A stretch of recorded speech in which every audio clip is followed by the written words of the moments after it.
guys, I'm Laura Vitale, and on this episode of Laura in the Kitchen, we are revisiting an oldie but a goodie. I've had a lot of people request for me to make penne vodka, which I did years ago. So I figured today we make penne vodka and we'd add some chicken into it because I have been really loving the whole chicken and pasta situation lately. I don't know why. My chicken, creamy chicken and bacon pasta did so well and it's so good. So I figured I wanted to do something that's right along those lines. And I know that this is something that a lot of people love and most people order this when it's on a restaurant menu because they know it's a good one. You know, it's a good staple. The ingredients are few and basic, so you're going to start off with some chicken. I've got chicken breast that has been chopped up into about bite-sized pieces. I've got some penne, but you can use pasta of your choice. Crushed tomatoes, onion and garlic. I've got some vodka here. And then over here, as for spices, I've got oregano, basil, dried onion, garlic, and hot pepper flakes, olive oil, salt and pepper, and you're also going to need some heavy cream, Parmigiano, and some fresh basil at the very end.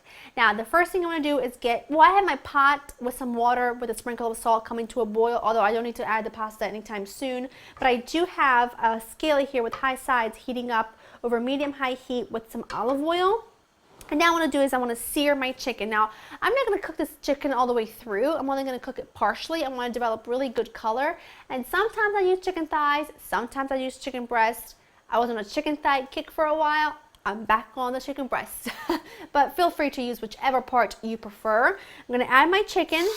I want to develop really good color, so break it up as much as you can. Just seasoning my chicken with some salt and pepper. It's developed a good enough color. I'm going to take it off the heat now. Now at this point, it's not fully cooked through, and that's fine because it's going to continue. It's going to finish off cooking in the sauce. I'm going to remove that. Okay. Beautiful. Let that set aside. Now to the same pan, I'm going to add just a little bit more olive oil. You need about, I'd say, 4 tablespoons in total.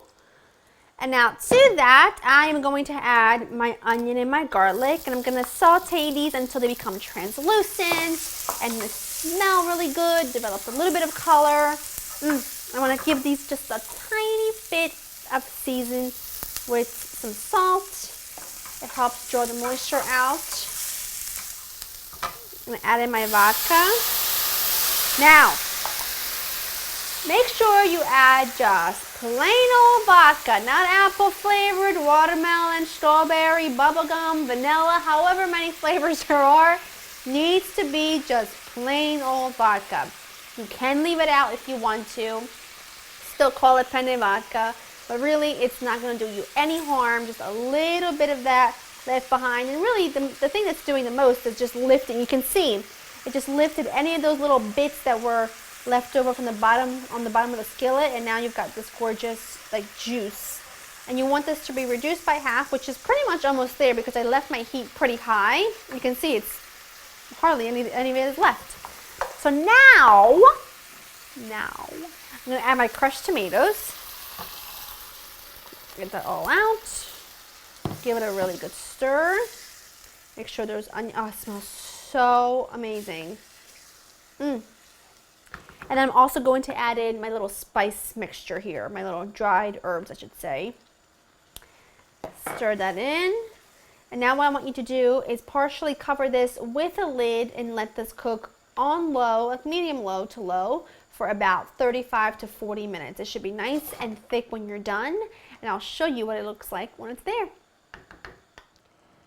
My sauce has been simmering for about 35 minutes and it's thickened really beautifully. At this point, I want to add in some heavy cream. It's going to give it that creamy texture that penne vodka always has. And we are going to add back in the chicken with any of the juices that collected in the bottom of the plate, because that to me is free flavor. I want it. I'm just stirring this all together, and now I'm going to just let this sit here and slowly bubble away and simmer for about 8 to 9 minutes. In the meantime, this is the perfect time to add my pasta to the boiling water, and I'm going to go do that now, and then I'll drain it, and then I'll meet you back here to pull the whole thing off together. Sauce is done, pasta is cooked and fully drained and ready to rock and rizzle. This is gonna be so good. It smells phenomenal in here. All those, the dried oregano and the basil just really, really made this, like it just smells fantastic. And now I'm going to add basil, fresh basil, and a good, generous grating. Listen, I don't want a wimpy grating. I'm trying to get this closer to me. I want a good grating of the best quality Parmigiano or Grana Padano you can get your hands on, because it makes the biggest difference in the world. It should be salty and nutty and mild. It shouldn't be overpowering and just overtake everything with a really almost bitter flavor. It's the good stuff that you want. So I just want to put a good grating in there, about a 1/4 cup. Okay. And then of course you can serve the rest of the wedge on the side because you're nice like that and you want people to have more cheese. Oh, it just smells so phenomenal. I can't even tell you. Oh, I love it. Love it, love it, love it. Okay, I think this is done. And I am gonna serve myself a little bit. I'm trying to move things out of the way so that it's not gonna give me, it's not gonna steam up on my face anymore.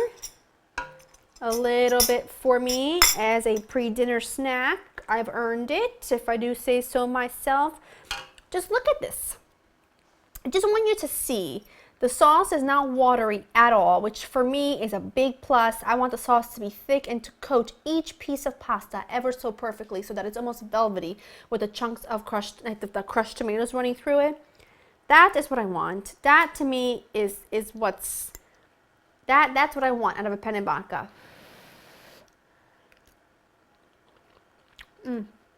That is so good, it'll make you want to slap somebody right away.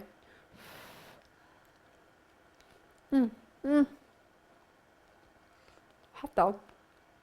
The chicken is perfectly cooked, lovely and tender, because remember we just seared it and then we finished cooking it through at the very last minute. It's phenomenal. You will give your local Italian restaurant a run for their money with this one. And I mean, how easy is this?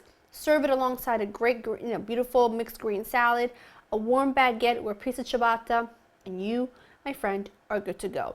Go to laurainthekitchen.com to get this recipe. I hope you enjoy spending time with me. And hey, if you recreate this, make sure you post a picture on social media so I can see it. And do me a favor. Give this video a little love. Give it a thumbs up so that way I know you want more pasta dishes, because I know you're like me, love them carbs. So hit a thumbs up and I'll bring you more, because there's more where that came from. See ya.